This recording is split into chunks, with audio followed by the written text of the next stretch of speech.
A little shout out to the Church of Joe Pesci. George Carlin lives. Folks, Professor Richard Dawkins.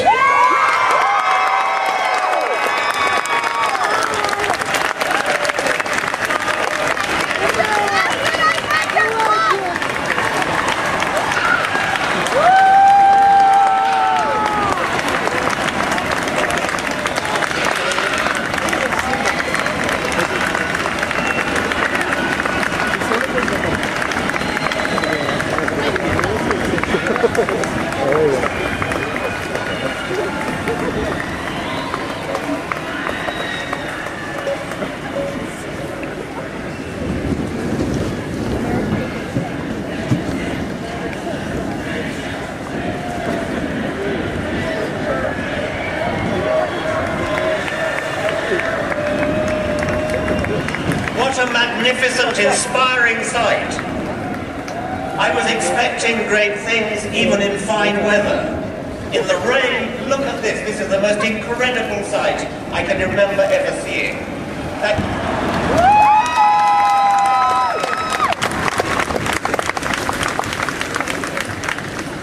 The sharper critical thinkers among you may have discerned that I don't come from these parts. I see myself as an emissary from a benighted country that does not have a constitutional separation between church and state. Indeed, we don't have a written constitution at all. We have a head of state who is also the head of the Church of England. The church is deeply entwined in British public life. The American Constitution is a precious treasure, the envy of the world. The First Amendment to the Constitution, which enshrines the separation between church and state, is the model for secular constitutions the world over and deserves to be imitated the world over.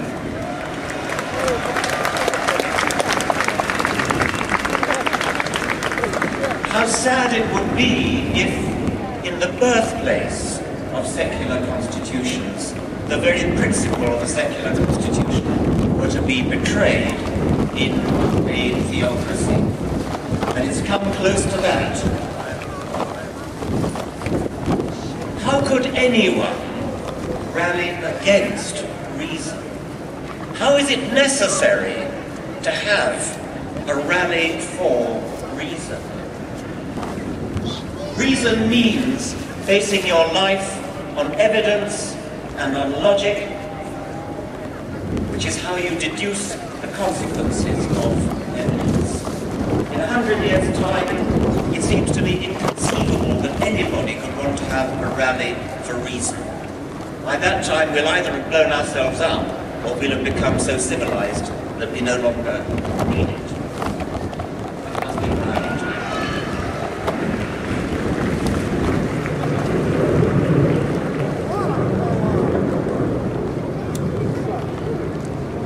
When I was at school, we used to sing a hymn. It went, "It is a thing most wonderful, almost too wonderful to be." After that, the hymn rather went off the rails, but those first two lines have inspired me ever since. It is a thing most wonderful that on this once barren rock, orbiting a rather mediocre star on the edge of a rather ordinary galaxy, on this rock, a remarkable process called evolution by natural selection has given rise to the magnificent diversity of complexity of life, the elegance, the beauty, and the illusion of design which we see all around us, has given rise in the last million years or so to a species, our species, with a brain big enough to comprehend that process, to comprehend how we came to be here, how we came to be here from extremely simple beginnings where the laws of physics were played out in very simple ways. The laws of physics have never been violated, but the laws of physics are filtered through this incredible process called evolution by natural selection to give rise to a brain which is capable of understanding the process, a brain which is capable of measuring the age of the universe between 13 and 14 billion years, of measuring the age of the Earth between 4 and 5 billion years, of knowing what matter is made of, knowing what we are made of atoms, brought together by this mechanical, automatic, unplanned, unconscious process, evolution by natural selection. That's not just true, it's beautiful. And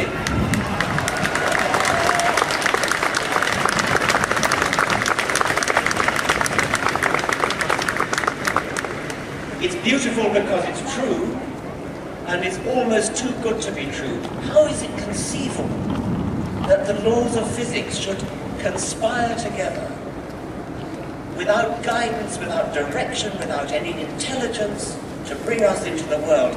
Now we do have intelligence. Intelligence comes into the world, comes into the universe late. It's come into the world through our brains and maybe other brains in the universe.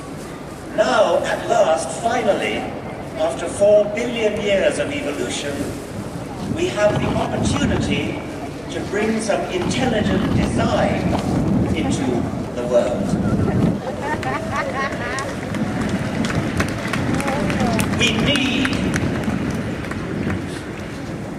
We need intelligent design.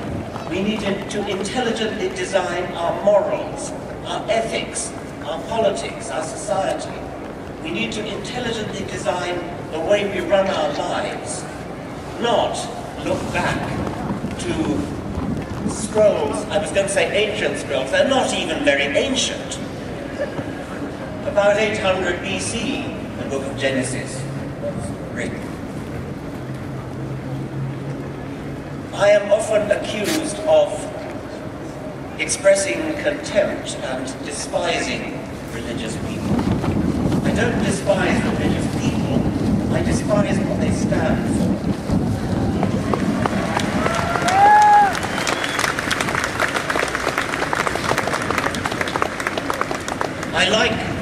I like to quote the British journalist Johann Hari, who said, I have no contempt for you. I have so much respect for you that I cannot respect your ridiculous ideas.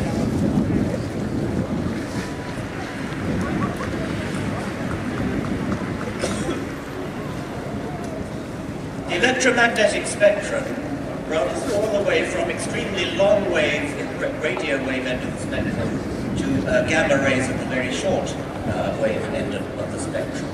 And visible light, that which we can see, is a tiny little sliver in the middle of that electromagnetic spectrum. Science has broadened out our perception of that spectrum to long-wave radio waves on the one hand and gamma rays on the other. I take that as being symbolic of what science does generally. It takes our little vision, our little parochial small vision, and broadens it out. And that is a magnificent vision for what science can do. Science makes us see what we couldn't see before. Religion does its best to snuff out even that light which we can see.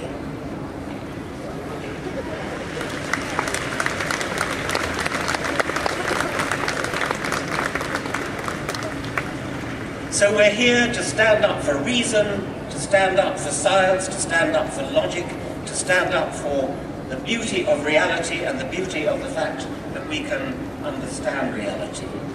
I hope that this meeting will be a turning point. I'm sure many people have said that already. I like to think of the physical analogy of a critical mass. There are too many people in this country There are too many people in this country who have been cowed into fear of coming out as atheists or secularists or agnostics. We are far more numerous than anybody realizes.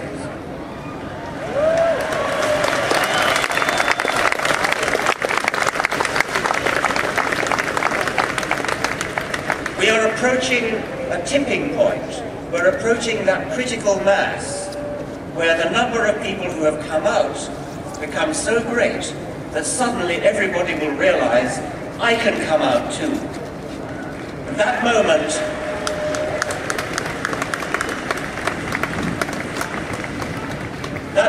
is not far away now, and I think that with hindsight, this rally in Washington will be seen as a very significant tipping point on the road.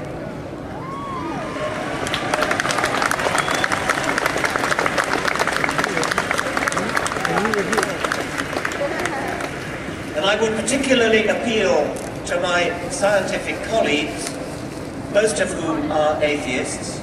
If you look at the members of the National Academy of Sciences, about 90% of them are non-believers, an exact mirror image of the official figures of the country at large. If you look at the Royal Society of London, the equivalent for the British Commonwealth, again, about 90% of them are atheists. But they mostly keep quiet about it.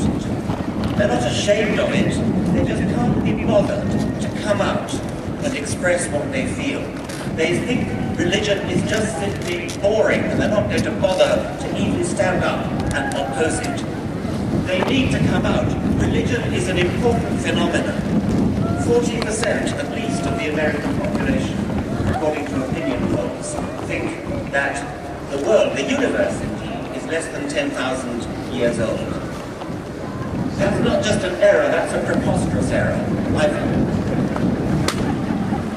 I've done the calculation before, and it's equivalent to believing that the width of North America from Washington to San Francisco is equal to about 8 yards.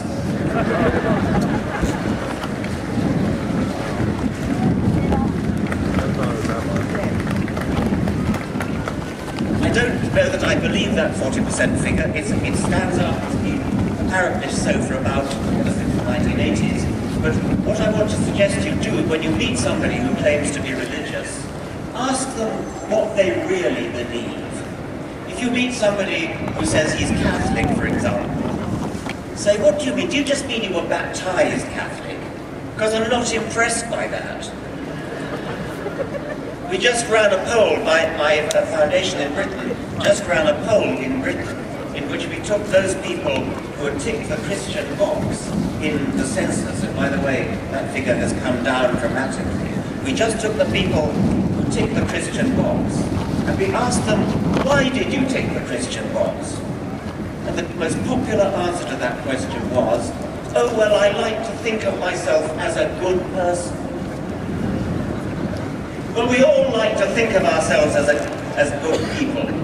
Atheists do, Jews do, Muslims do.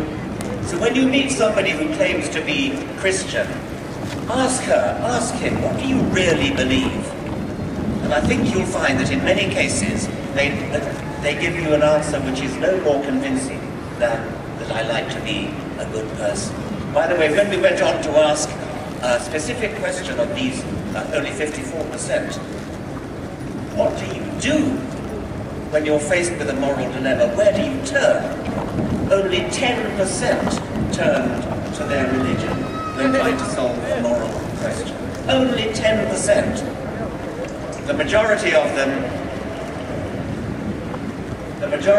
said, I turn to my innate sense of goodness. The next most popular answer was, I turn for advice to relatives and friends. So, when I meet somebody who claims to be religious, my first impulse is, don't believe you. I don't believe you until you tell me, do you really believe, for example, if they say they're Catholic, do you really believe that when a priest blesses a wafer, it turns into the body of Christ? Are you seriously telling me you believe that? Are you seriously saying that wine turns into blood? Mock them, ridicule them.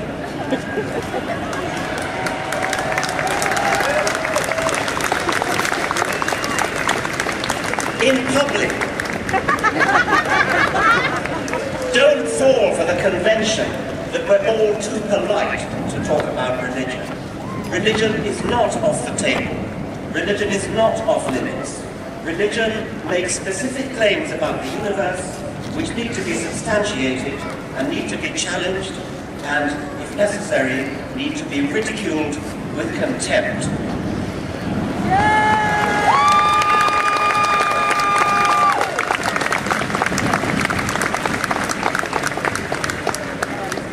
I want to echo what my colleagues from the Richard Dawkins Foundation have said.